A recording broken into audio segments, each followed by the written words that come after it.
Salut à tout le monde, j'espère vous retrouver en pleine forme.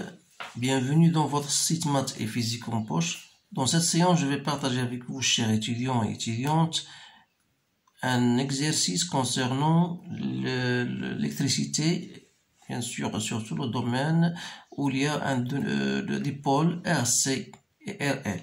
Alors voilà, le sujet est devant vous. Je vais lire bien sûr le sujet. On réalise le montage schématisé par la figure 1 qui est composé d'un générateur de tension idéal de tension. Vous avez un condensateur, vous avez un résistant, une bobine, interrupteur K1 et K2 comme vous voyez, et vous avez un module électronique qui est représenté par D. Alors là, le commutateur est en position 0, voilà. On ferme l'interrupteur K1. Alors, lorsqu'on va fermer l'interrupteur K1, donc le graphique de la figure 2, ce compte représente la tension aux bornes du condensateur en fonction du temps. Bien sûr, on va fermer l'interrupteur K1 et on va laisser le commutateur en 0, c'est-à-dire on va s'intéresser uniquement à cette partie-là où il y a un conducteur ohmique et un condensateur. Alors la première des questions, établir l'équation différentielle du condensateur. La solution, on vous donne la solution et on vous dit déterminer l'expression de la constante taux, déterminer graphiquement la constante du pôle RC, sachant que la résistance du conducteur est R, en déduire la capacité du condensateur. Donc je vais répondre à ces questions-là de la première partie, puis on passe à la seconde partie. Alors allons-y.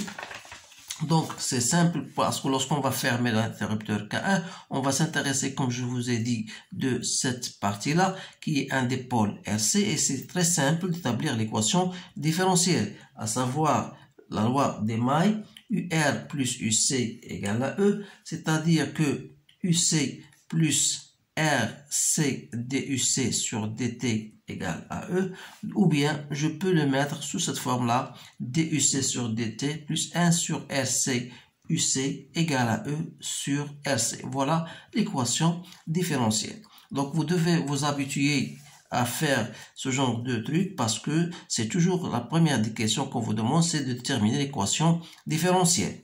Alors je passe maintenant à la solution qu'on vous donne U de C de T égale à E 1 moins l'exponentielle de moins T sur taux. Et on vous dit déterminer l'expression de la constante taux.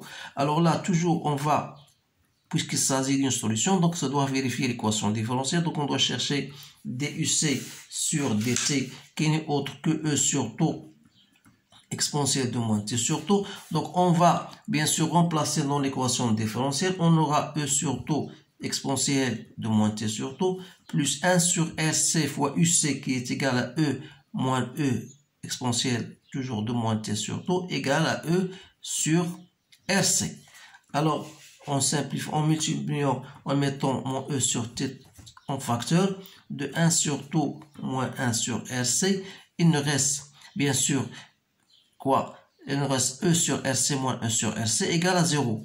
Donc, ça veut dire quoi? Ça veut dire que taux égale à RC. Voilà.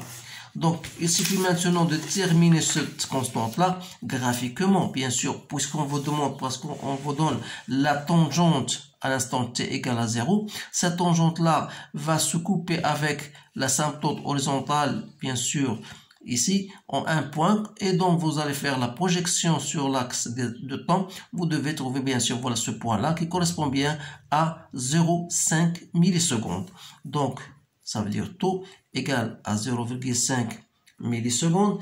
Sachant bien sûr taux égale à RC, on peut déterminer donc C comme étant, voilà, taux sur R, soi-disant 0,5 multiplié par 10 moins 3 pour la convertir en secondes, divisé par R égale à 200. Donc je trouve 2,5 10 moins 6 farad, ou bien je peux mettre microfarad. Voilà la valeur de C.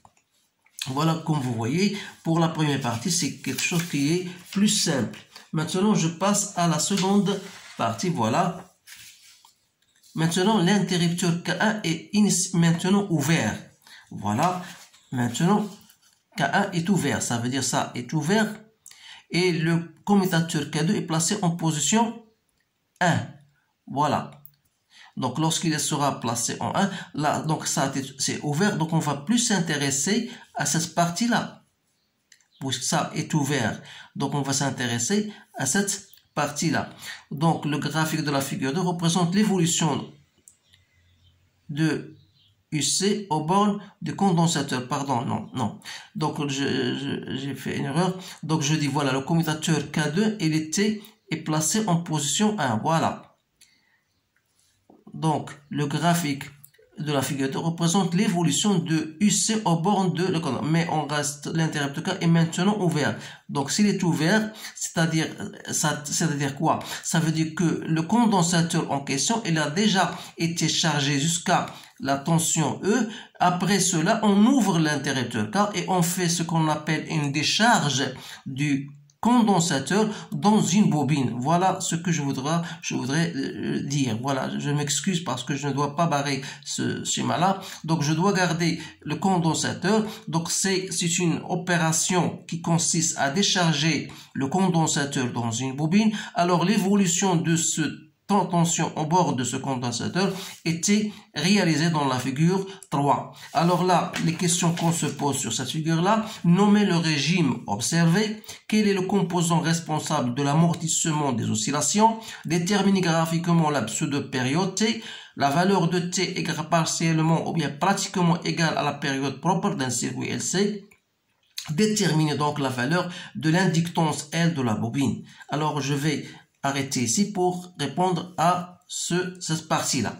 Alors là, comme vous remarquez, bien sûr, le régime est un régime pseudo-périodique, comme vous remarquez, parce que l'amplitude de la tension au bord de condensateur, elle diminue en fonction du temps. Alors là, je dis qu'il s'agit bien d'un régime pseudo-périodique, c'est pas périodique, donc voilà, donc c'est un régime pseudo-périodique. Si vous voulez même, bien sûr, ajouter quelque chose, bien sûr, parce que l'amplitude varie avec le temps, bien, elle diminue avec le temps. Alors, c'est pour cette raison-là, on vous demande la question, pourquoi? Alors, quel est le composant responsable de l'amortissement? Donc, on va dire que cet amortissement-là, l'amortissement des oscillations, donc l'amortissement des oscillations est dû à quoi? Est dû à la dispersion, si vous voulez, à la dissipation, c'est-à-dire perte de l'énergie ou bien d'énergie par effet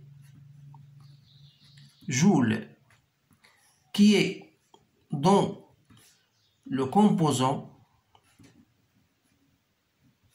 responsable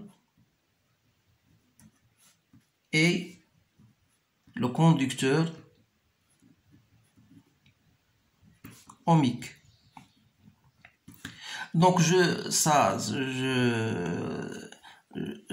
vous ai donné bien sûr la preuve pourquoi cet amortissement est coïdu. Donc vous pouvez même utiliser votre langage personnel pour montrer à quoi est dû cet amortissement des oscillations. Alors j'ai fini. Donc c'est le conducteur ohmique, c'est la résistance, si vous voulez, de le conducteur ohmique qui est le responsable, bien sûr, de cet amortissement que vous voyez devant vous. Alors, une fois déterminé graphiquement la pseudo-période, donc ça, de ce point-là à ce point-là, donc voilà la période. Donc que je peux même déterminer, voilà, donc c'est le milieu entre 1,5 et 2. Donc entre 1,5 et 2, il y a 0,5. 0,5 divisé par 2, c'est 0,125. Vous l'ajoutez à 1,5, ça vous donne 1,75. Donc je dis voilà, T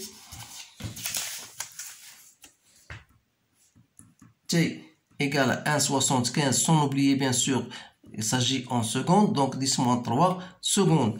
Donc, vous savez que T est égal à T0, qui est égal à 2pi racine de LC.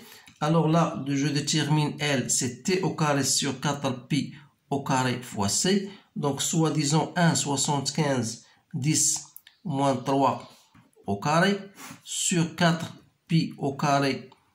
Parfois, on peut prendre pi au carré comme étant égal à 10, mais comme il n'est pas mentionné, donc vous devez le laisser tel qu'il est. Donc, j'ai trouvé 0,031 Henry. Voilà la valeur de R. Maintenant, pour la troisième question, donc ce sont des questions de cours, je pense. Voilà, l'interrupteur K1, pour charger on ferme l'interrupteur K1, c'est-à-dire, voilà, pour charger de nouveau, parce que qu'est-ce qu'on a fait dans la deuxième partie? On a fait une décharge du condensateur. Alors là, pour renouveler, donc on doit fermer l'interrupteur K pour recharger le condensateur, et après on va mettre cet interrupteur K en position 2, c'est-à-dire on va mettre, voilà, on va s'intéresser à ce circuit-là. Donc, l'interrupteur est placé en position 2 à un instant qu'on choisit comme origine des temps. Alors, écrire une relation entre UC, UL, UR. Et donc c'est une relation, bien sûr, vous remarquez bien sûr que, d'après la figure 4, vous avez remarqué que les amortissements sont bien périodiques. Donc, on peut dire que c'est pour cette raison-là qu'on a utilisé, voilà, cette tension-là qui va s'opposer à la perte d'énergie par effet Joule. Donc, la relation, bien sûr, vous avez UC plus UL plus UR égale à U. Voilà cette relation. Et voilà, on vous dit une relation entre les tensions. On souhaite que les oscillations de la tension soient non amorties. On déduire la tension imposée. Donc, je pense que pour que cette tension pour que ces oscillations soient non amorties, il faut que U soit égal à UC, c'est-à-dire à 5 volts. Donc, je vous réponds pour ces questions-là, pour cette partie uniquement de façon orale. Donc, le graphique de la figure K correspond à l'évolution du UC. Est-il correct? Justifiez votre réponse.